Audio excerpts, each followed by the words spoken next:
Dostlar, bugün sizə çox ləzzətli bir yemək tarifi ilə gəlmişəm. Toyuğun sinə əti, göbələk və qaymağın qovuşmasından gedir söhbət. Demək necə edirik? Beləliklə göbələyin qabıqlarını soyub, nazik-nazik dilimləyirik. Sonra 2 baş soğanı dilimləyib, ardından biberləri dilimləyirik. Ətimizi də jülyen formasında doğradıqdan sonra soğanlarımızı qovurmağa qoyuruq. Nehrə yağı və qarğıdalı yağından istifadə etdim. Soğanlarımızın qoxusu çıxana qədər qovururuq. Sonra növbəli şəkildə toyuğun sinə ətini əlavə edib bişirdikdən sonra göbələklərimizi, sonra biberlərimizi əlavə edirik. Qapağı bağlı şəkildə bişənə qədər qovururuq. Ara bir qarışdırırıq ki, ləzzətlər bir-birinə hopsun. Mən bu arada duzunu, yoğunu və sarı kökünü əlavə etdim. Bunlar hamısı çox ləzzətli şəkildə bir-birinə dadları keçərkən biz də qapağını örtürük, hamısı bir yerdə bişməyə buraxırıq. Həqiqətini soruşmayın, dəqiqəsini bilmirəm.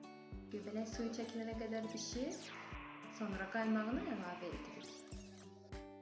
Qaymağı əlavə edib 5 dəqiqə saxlamağımız kifayətdir ki, bütün ləzzətlər bir-birinə yaxşı şəkildə keçsin. Budur, yeməyimiz hazırdır. Nəzərinizə çatdırıram ki, qaymaq 20-25%lik olmalıdır. Siz də yoxlayın, bu ləzzəti dadın. Hələlik!